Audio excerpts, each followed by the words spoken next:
Wakizungumza katika zoezi hilo, viongozi wa taasisi wamesema lengo la utoaji wa sadaka hiyo ni kuwafikia wenye uhitaji na kuhakikisha jamii inashiriki kwa pamoja furaha ya sikukuu ya Idi kupitia upatikanaji wa nyama kwa familia zisizojiweza. Tumefanikiwa kutekeleza project ya kugawa nyama kwa wanufaika takriban 20,000. Tumegawa ng'ombe katika vijiji takriban 23.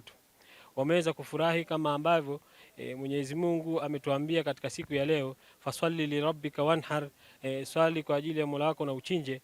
Tunamuomba Mwenyezi Mungu Subhanahu wa Ta'ala awalipe kila la kheri wale wahisani na awajalie mambo yao yaende vizuri.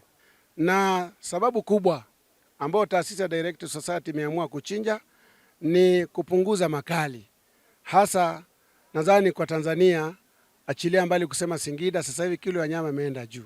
Lakini Direct Society inajua kabisa katika mkoa wa Singida baadhi ya familia, japo familia kubwa, zina hitajio kubwa sana la mboga siku ya Idi.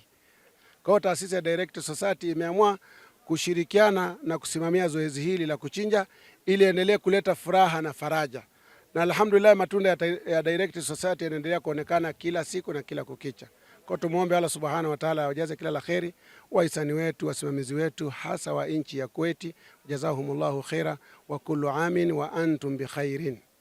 Direct Aid hapa nchini Tanzania imekuwa ikitekeleza miradi mbalimbali ya kijamii na kibinadamu, ikiwemo elimu, malezi ya watoto yatima pamoja na misaada ya kibinadamu katika maeneo mbalimbali nchini. Nikiripoti kutokea hapa mkoani Singida, Ramadhan Idilimu wa Mahasin TV.